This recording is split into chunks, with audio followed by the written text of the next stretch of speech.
सध्या एक धक्कादायक प्रकार समोर येत असून हा व्हिडिओ पाहिल्यानंतर अनेक नेटकऱ्यांनी संतप्त प्रतिक्रिया दिल्या।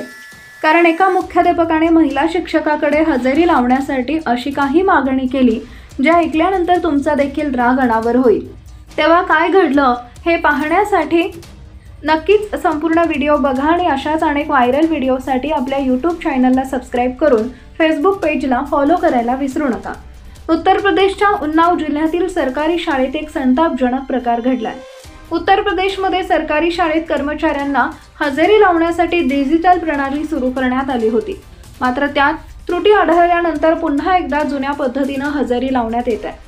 सध्या उन्नावमधील एका सरकारी शाळेतील व्हिडिओ व्हायरल होत आहे, ज्यामध्ये महिला शिक्षकेची हजेरी लावण्यासाठी पुरुष शिक्षकांना तिच्याकडे अशी काही मागणी केली ज्यामुळे महिला शिक्षकेच्या अब्रूचा प्रश्न निर्माण झाला। सोशल मीडियावर 26 सेकंदाचा व्हिडिओ व्हायरल होत असून ज्यामध्ये एक वरिष्ठ शिक्षक महिला शिक्षिकेला सांगतो की तिने जर त्याची अट मान्य केली तर तिच्यासाठी सर्व काही सोपं होईल। तुझ्या हजेरीचा विषय मी सांभाळून घेईल असंही हा शिक्षक महिलेला सांगतो। महिला शिक्षक त्याला याबद्दल कोणती अट आहे असा प्रश्न विचारते। यानंतर पुरुष शिक्षक आपल्या गालावर इशारा करून तिच्याकडून चुंबन मिळावे अशी मागणी करतो, तर शिक्षिका यासाठी स्पष्ट नकार देत असल्याचं व्हिडिओच्या माध्यमातून समोर आलंय। तेव्हा व्हिडिओ शिक्षक काय म्हणालाय तुम्हीच ऐका।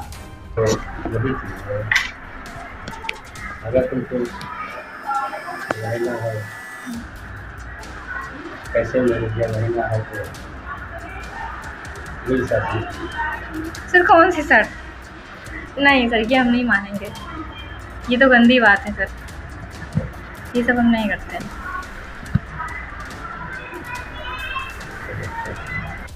काही युजर्सनी संतापानं म्हटलंय की जेव्हा त्या शिक्षकाने स्वतःच्या गालावर इशारा केला तेव्हा त्याच्या गालावर एक जोरात लगावून द्यायला हवी होती, म्हणजे यापुढे अशी कोणाची हिंमत होणार नाही। तेव्हा याविषयी तुम्हाला काय वाटतं कमेंट करून नक्की सांगा आणि व्हिडिओला जास्तीत जास्त लोकांपर्यंत शेअर करायला विसरू नका।